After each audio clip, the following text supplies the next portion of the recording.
Wilson here. I am doing option 2 for module 3, and I'm going to be reviewing cinnamon. You'll have to bear with me because I had to take a lot of notes because my memory is not great right now.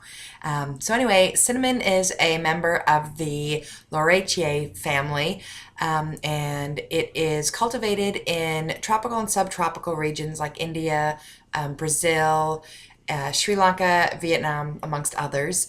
Common names are Batavia cassia, cinnamon twig, Penang cinnamon, and also Saigon cinnamon.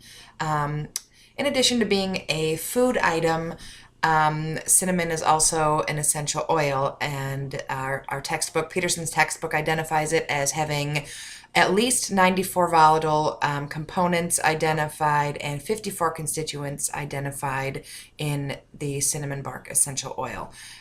Cinnamon is rich in flavonoids, and it also has a lot of potassium and iron and calcium and manganese, excuse me. Medicinally, cinnamon can be used as a spermicidal. It also has some promising science for type 2 diabetes, but is stating that more research is needed, but it works on insulin and glucose metabolism.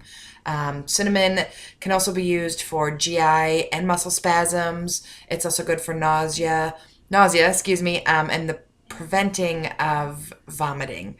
It helps with amenorrhea and also can be used as a ingredient in mouthwash and toothpaste. Pharmacologically, cinnamon shows promise against E. coli and against strep, listeria, and also Hib. It is further stated in Peterson's textbook that it can be anti-tumor and anti-cancer, and also may work against HIV types 1 and 2. Another thing of cinnamon is topically it can cause contact dermatitis. That is listed in Peterson's text as well as the National Association for Holistic Aromatherapy. And it can also cause severe inflammation if it is inhaled in the powder form, not as the essential oil, although it can be overpowering to some if they have an allergy to the Lauraceae family. Long-term use, Peterson's text also states that it may lower platelet count, slow heart rate, and also lower blood pressure. So if there's already some pre-existing conditions, you want to exercise caution there. And topically, there was no recommended dosage at all. Orally, it says 1 to 4 drops daily of the essential oil, but what I didn't find, and I'm having some trouble, is how to take that.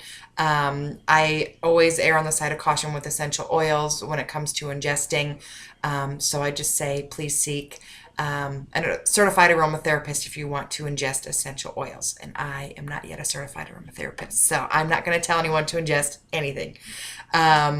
Tea, I will tell you to ingest 1 cup 3 times a day in steeping water for 10 to 15 minutes. Let that steep. Even though cinnamon is a gross item as a food additive, you still have to be wary of the contraindications. That doesn't mean that you can just take cinnamon to your heart's content. It should not be taken for longer than 6 weeks. And again, to quote the National Association for Holistic Aromatherapy, cinnamon bark and leaf is a topical irritant, can definitely cause sensitization. It can inflame your mucous membranes, and that's all that it had listed on there. So anyways, that is my recap of cinnamon, and that's it. I hope you all have a great week. Thank you very much.